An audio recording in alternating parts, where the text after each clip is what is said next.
আসসালামু আলাইকুম রহমতুল্লাহ। সবাই কেমন আছেন?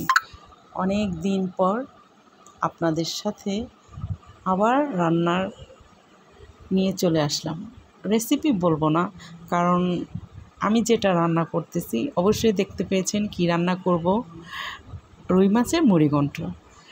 মুড়িঘণ্টটা অ্যাকচুয়ালি ইলিশ মাছ দিয়েই অনেক মজার হয়, কিন্তু সব মাছ দিয়ে রান্না করা যায়।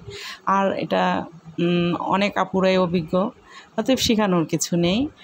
তারপরও যারা নতুন আপু আছেন তারা একটু দেখে নিতে পারেন। ব্যাস, চলুন দেখে নিই কীভাবে রান্নাটা করব।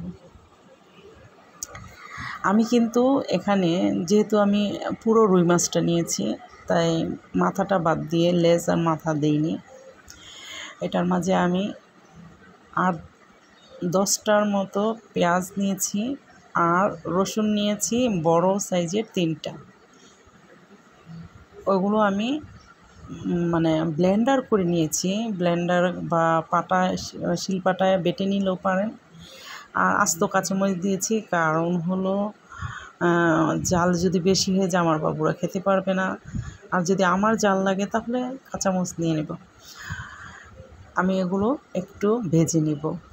যেহেতু আমার এই জায়গায় রসুনও আছে, পেঁয়াজও আছে, এজন্য আমি এগুলো একটু ভাজার পরে আমি হলুদ মরিচ সব কিছু এটার মাঝে দিয়ে দেব।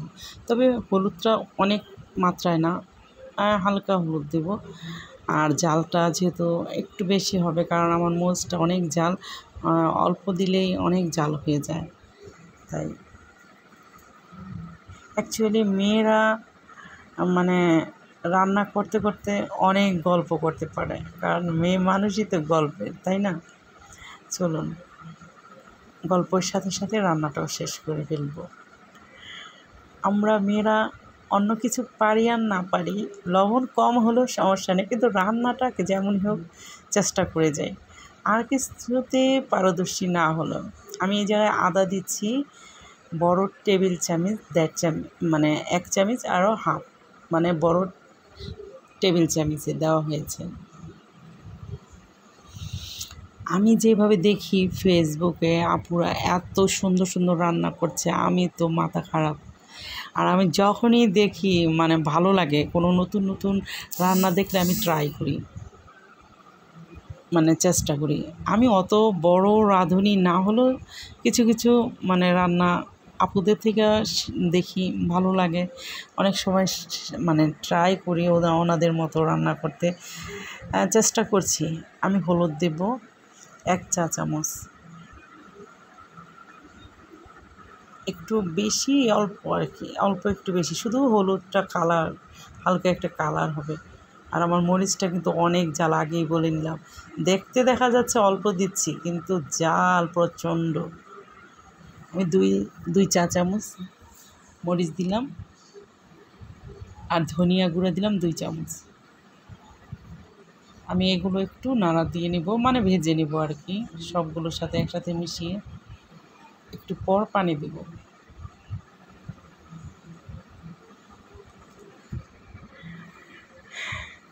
রান্না ছাড়া কোনো আপুরই চলবে না, কারণ আমাদের রান্না না করলে আমাদের বাচ্চারা আছে, সংসার কীভাবে চলবে? অতএব যতই কষ্ট হোক রান্না তো করতেই হবে।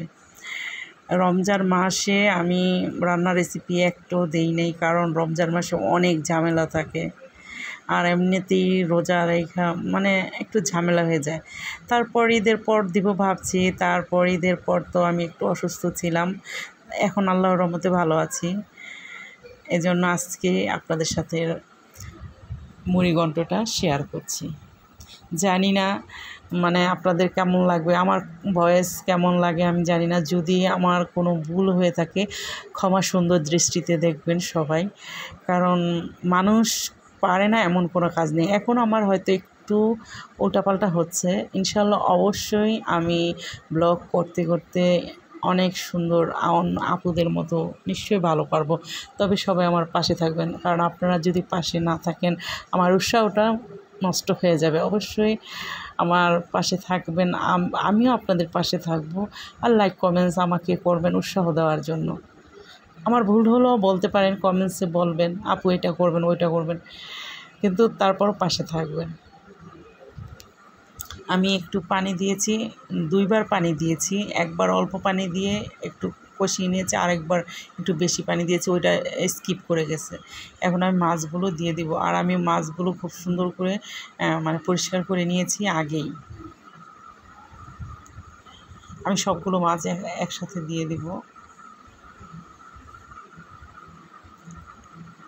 এখন মাছগুলো একটু যখন হালকা নাড়া দেওয়ার পরে একটু লেগে যায়, তখন আমি অল্প পানি দিয়েছি। পরবর্তীতে পানিটা একটু শুকানোর পরে আবার একটু বেশি পানি দিয়েছি।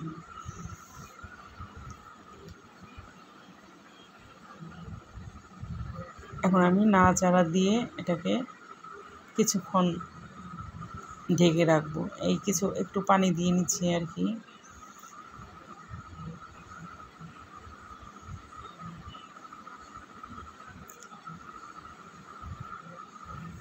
সবাই দেখতে থাকুন, কারণ রান্নাবান্না সবারই কম বেশি সবাই পারে এটা। তারপরও মানে একটু দেখলে মানে সহজ হয়ে যায়, সব কিছু একটু দেখলেই সহজ হয়, কারণ মেয়েদের কাজই তো রান্না করা। আমার মনে হচ্ছিল মানে একটু মানে পোড়া লাগতেছিল, এজন্য আমি একটু পানি দিয়ে দিব অল্প। তারপর অল্প পানি দেওয়ার পরে একটু কষানো হয়ে গেলে আমি একটু বেশি পানি দিয়ে দিই। আমি ওটা দেখাইনি, স্কিপ করে গেছে। দেখতে পারতেছেন আমার মাছের উপর অবশ্যই জল চলে আসে। তবে গ্রানটা কিন্তু খুবই সুন্দর আসতেছিল। যেহেতু খাওয়াতে পারবো না, অতএব বলেও লাভ নেই। আর বলেন তো এটা কী পাতা? এটা আমি বলবো না, আপনারা নিশ্চয়ই আপুরা তো জানবেন। তারপরও এটা আমার রান্না প্রায় শেষ হয়ে গেছে, যেহেতু মাছের পানি শুকিয়ে গেছে, আমি এই পাতাগুলো দিয়ে দিলাম।